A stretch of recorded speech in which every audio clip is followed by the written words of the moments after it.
이제 전쟁을 악으로 깡으로 치르던 시대는 갔습니다. 특히 현대전에서 초반 승기를 잡기 위해선 공군의 화력이 무엇보다도 중요한데요. 원천 기술을 보유한 데다 첨단 무기와 함께 물량으로 밀어붙이는 미국 정도를 제외한다면 이 정도 공군 전력을 갖춘 나라는 손에 꼽을 수 있을 정도입니다. 소위 있는 집에 속하는 이들 나라는 고성능 전투기와 폭격기 그리고 로우급 전투기를 적절히 섞어가며 제공권을 장악하는 전술을 택하고 있는데요. 대표적으로 대한민국이 그렇습니다. 그래서 준비했습니다. 오늘은 하이, 미들, 로우 믹스 전략에 하이급과 미들급을 조합한 헌터킬러 전술을 채용한 한국 공군의 운영 방법에 대해 자세히 알아보겠습니다. 앞서 전술의 뜻 살림이 넉넉한 나라들은 다양한 종류의 항공기를 군사적 목적에 활용하는 반면 그렇지 못한 나라들은 어떤 전략을 세우고 있을까요? 최근 한국의 FA-50PH 12대를 추가 도입하기로 한 필리핀 역시 중국 공군의 젠10, 제20에 대응하기 위해선 공대공 전투기가 절실한데요. 양적 주력기로 FA-50PH를 운영하는 동시에 질적 주력기로 KF-21을 수입 자체적인 하이로우 믹스를 구성하려 노력하고 있습니다. 이는 북한도 마찬가지입니다. 대한민국과 큰 전력차를 보이는 북한 공군은 미그-21, 미그-29 등 구형 전투기를 중심으로 나름대로의 한계와 제약을 고려하여 전투기를 운영하고 있습니다. 그리고 이렇게 전장의 환경이 변화함에 따라 전투기를 운영하는 시스템도 진화하고 있는데요. 대표적인 것이 하이로우 믹스 개념입니다. 하이로우 믹스는 군사 전투기 운영 방법 중 하나입니다. 고성능과 뛰어난 기동성을 갖춘 하이급 전투기와 상대적으로 저렴하면서도 실용적인 저성능 전투기를 조합하여 다양한 임무를 수행하는 전술입니다. 고성능 전투기는 주로 공중전, 장거리 공습 등의 임무에 특화되어 있으며 저성능 전투기는 지원 공격, 근거리 공습, 정찰 등의 임무에 활용됩니다. 이 두 유형의 전투기를 조합하여 전투기 편대를 구성함으로써 전투기 운용의 다각화와 효율화를 이루고자 하는 것이 하이로우 믹스 전술의 핵심인데요. 하이로우 믹스 전술은 다양한 국가에서 채택되어 왔습니다. 미국의 공군에서는 F-15 및 F-16의 조합으로 유명한데 F-15는 고성능 공중전투 및 장거리 공습 임무에 특화되어 있고 F-16은 제공전투 보조, 전술 폭격, 정찰 등의 다양한 임무에 활용됩니다. 하이로우 믹스의 장점은 다양한 임무에 대응할 수 있는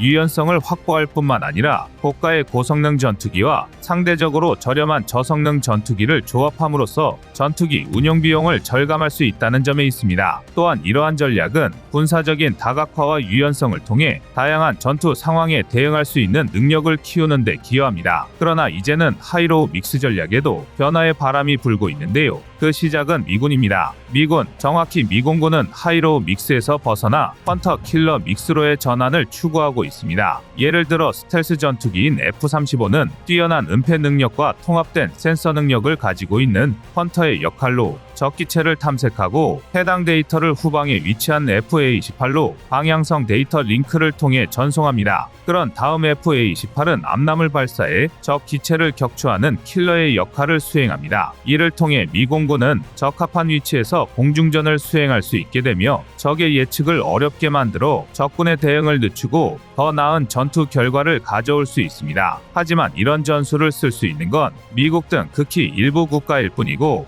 많은 나라들은 하이급, 미들급, 로우급으로 전투기를 구분하여 운용하는데요. 미 공군도 이런 전투기 구분을 폐기한 것은 아니고 계속 유지 중입니다. 그렇다면 임무와 전술에 따른 일반적인 전투기 구분법인 하이, 미들, 로우에 대해 보다 자세히 알아볼 필요가 있을 것 같습니다. 하이, 미들, 로우 믹스는 군사 전략에서 사용되는 전투기의 등급을 분류하는 개념으로 각 등급의 전투기가 수행하는 임무와 운영 범위에 따라 구분됩니다. 이 개념은 전투기의 다양한 임무를 효율적으로 수행하기 위해 고안되었으며 각 등급의 전투기가 서로 보완적으로 운용되어 전투력을 최대화하는 데 활용됩니다. 하이급 전투기는 고도의 기동성과 성능을 갖춘 공중전투 임무를 수행하는 데 적합합니다. 이러한 전투기는 첨단 기술과 성능을 갖추고 있으며 주로 적 전투기와의 대결이나 장거리 공습 임무를 수행합니다. 또한 하이급 전투기는 대규모 공중전이나 장거리 공습에 적합한 무기 시스템과 센서를 보유하고 있어 치명적인 전술적 운용이 가능한데요.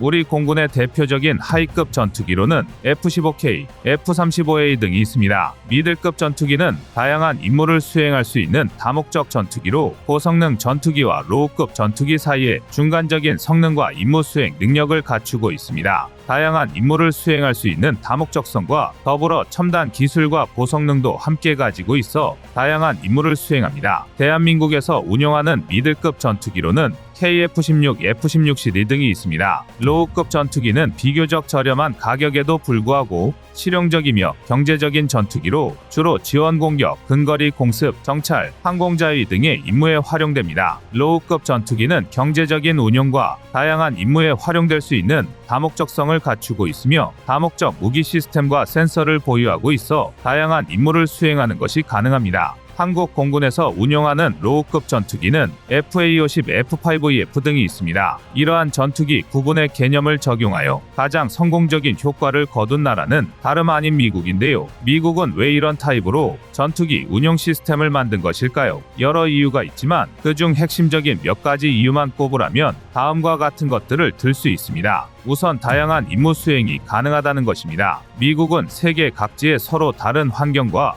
여러 유형의 적들을 상대해야 했습니다. 따라서 전투기 역시 이에 따라 보유하여 작전에 활용하는 것이 효과적이라는 판단을 내린 것입니다. 다음으로 전투기 개발 기술과 성능의 다양화입니다. 한 체급의 전투기만 중점적으로 개발하면 기술 편중화 현상이 발생해 종국에는 그 나라의 항공기 방위산업 근간이 흔들릴 위험도 있기 때문에 다양한 임무와 상황에 적합한 전투기를 지속적으로 개발하고 보유해야만 최신 기술과 성능을 활용할 수 있습니다. 무엇보다 하이로우 믹스 시스템의 가장 큰 장점은 비용의 효율성을 가져온다는 것입니다. F-22나 F-35 같은 하이급 전투기의 도입과 운용에는 막대한 비용이 소요되기 때문에 미들급과 로우급 전투기를 함께 조합하여 비용을 절감할 수 있습니다. 이를 통해 다양한 임무를 수행하면서도 비용을 효율적으로 관리할 수 있습니다. 여기서 중심이 되는 것이 미들급 전투기인데요. 우리 공군이 미들급과 하이급, 미들급과 로우급으로 전력을 구성하면 한국은 물론 한반도 전체와 중국을 견제하는 데도 효과적입니다. 그리고 장차 대한민국 공군의 중추 역할을 할 미들급 기체가 바로 KF-21입니다. KF-21은 F-35와의 연계 작전도 가능하며 FA-50과 조합하여 운용하는 것도 가능합니다. 따라서 전략과 전술에 있어서 범용성이 가장 큰 전투기라고 할 수 있습니다. 미 공군에서도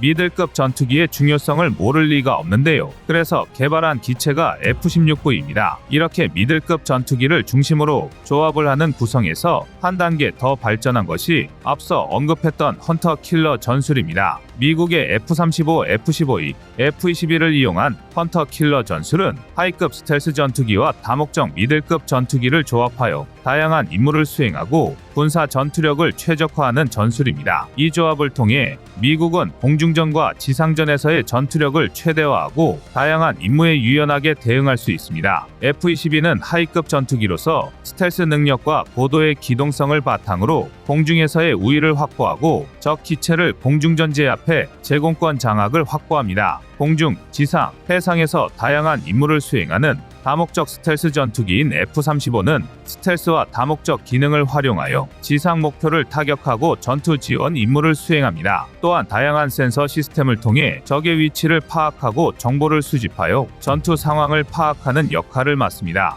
역시 다목적 전투기인 F-15E는 뛰어난 공중전 능력을 바탕으로 중거리 공중전 임무를 담당합니다. 여기에 F-15E와 더불어 F-16V도 추가할 수 있습니다. F-15E가 중거리 공중전을 담당한다면 F-16V는 전술폭격, 정찰 등을 수행합니다. 미국의 사례와 같이 대한민국 공군도 하이급 전투기인 F-35와 미들급 전투기인 KF-21을 조합한 헌터 킬러 전술을 사용할 수 있을 텐데요. 두 기체는 체급이 다른 만큼 성능도 다르고 전투 능력에서도 차이가 있습니다. 1. 기동력. KF-21은 높은 기동성을 활용하여 적의 공격을 회피하고 공격 위치를 빠르게 변경할 수 있습니다. 반면 F-35는 중간 정도의 기동성을 보여주지만 스텔스 능력을 활용하여 적의 탐지를 회피하고 공격 위치를 더욱 안전하게 변경할 수 있는 장점을 가지고 있습니다. 이 무장 탑재 능력 KF-21은 다양한 무기를 탑재할 수 있으며 최대 12개의 하드포인트를 가지고 있습니다. 이와 달리 F-35는 내부 무장창을 가지고 있어 외부에 노출되지 않는 스텔스 능력이 강점입니다. 3스텔스 성능. F-35는 스텔스 기술을 적용하여 적의 레이더 탐지를 회피하고 안전하게 공격할 수 있는 성능을 갖추고 있습니다. 4.5세대 전투기인 KF-21은 스텔스 기술을 적용하고는 있지만 아직 완전한 스텔스기가 아니라서 당연히 F-35와 비교하면 스텔스 성능이 떨어집니다. 따라서 우리 공군으로서는 스텔스 전용의 F-35와 미들급 전투기인 KF-21을 조합한